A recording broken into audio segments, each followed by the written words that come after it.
మనిషి ఎన్నో రకాల సమస్యలతో సతమతమవుతూ ఉంటాడు. ఆర్థికంగా, మానసికంగా, శారీరకంగా ఇలా అనేక సమస్యలు ఎదుర్కొంటూ ఉంటాడు. అయితే మన పెద్దలు చెప్పిన కొన్ని నియమాలు పాటించడం వలన కొన్ని సమస్యలు చిక్కుల నుండి బయటపడడంతో పాటు మంచి జరిగి ప్రశాంతత కలుగుతుంది. అలాంటి వాటి గురించి కొన్ని విషయాలు తెలుసుకుందాం. ఈ రోజుల్లో మనిషి నిద్ర లేచాడంటే ముందుగా చూసేది ఫోన్ అని చెప్పేయవచ్చు. కానీ అసలు పొద్దున్న నిద్రలేవగానే కళ్ళు తెరిచి అరచేతులు చూసుకోవాలి. మన చేతిలోనే లక్ష్మీదేవి కొలువుంటుంది. కాబట్టి లేవగానే మన అరచేతులను చూసుకుంటే లక్ష్మీ ప్రసన్నం కలుగుతుంది. ఇలా చేయడం వలన జీవితంలో అదృష్టం వెన్నంటే ఉంటుంది. అలాగే నిద్రపోయే ముందు ఓం నమః శివాయ అని 11 సార్లు జపించి ఎవ్వరితో మాట్లాడకుండా నిద్రపోవాలి. అలాగే తెల్లారే మెలకువ వస్తుండగానే హరి హరి అంటూ 11 సార్లు జపిస్తూ అరచేతులు చూసుకోవాలి.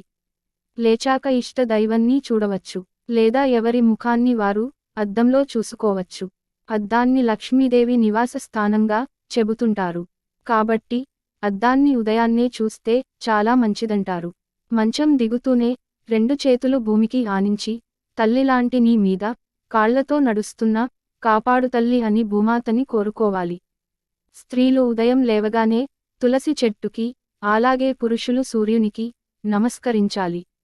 ప్రతి ఇంట్లో ఖచ్చితంగా తులసి మొక్క ఉండేలా చూడాలి. తులసి మొక్కలో లక్ష్మీదేవి నివసిస్తుంటుంది. ఉదయం సాయంత్రం తులసి మొక్కకు నెయ్యి దీపం వెలిగించి పూజించాలి.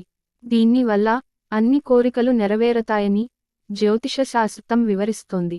పళ్ళు తోముకునేటప్పుడు తూర్పు దిక్కుకు తిరిగి మాత్రం తోమకూడదు. ఇంట్లో ఆడవారు రాత్రిపూట గిన్నెలు తోముకుని, పొయ్యి శుభ్రం చేసుకుని, చెత్త అంతా బయటపడేసి, వంటగది శుభ్రం చేసుకుని పడుకోవాలి.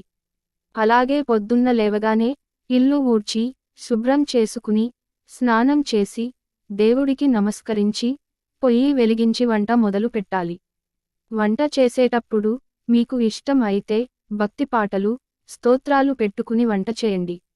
అది మీ ఇంటిలో వారందరికీ మనశ్శాంతిని, అదృష్టాన్ని కలిగిస్తుంది. మీరు అలా చేసిన వంట తిన్న పిల్లకు చురుకైన బుద్ధి కలిగి మంచి మనసున్న మనుషులుగా తయారవుతారు. బొట్టులేని ఆడపిల్లను పొద్దునే అస్సలు చూడకూడదట. అలాగే జుట్టు విరబోసుకుని ఉన్న భార్యను మగవారు చూడకూడదు. చదువుకునే పిల్లలు సూర్యోదయం వేళకు లేచి ఉదయించే సూర్యుడిని చూస్తూ నమస్కారం చేసుకొని ఓం సవిత్రే నమః అని 11 సార్లు స్మరణ చేస్తే చాలా మంచిది.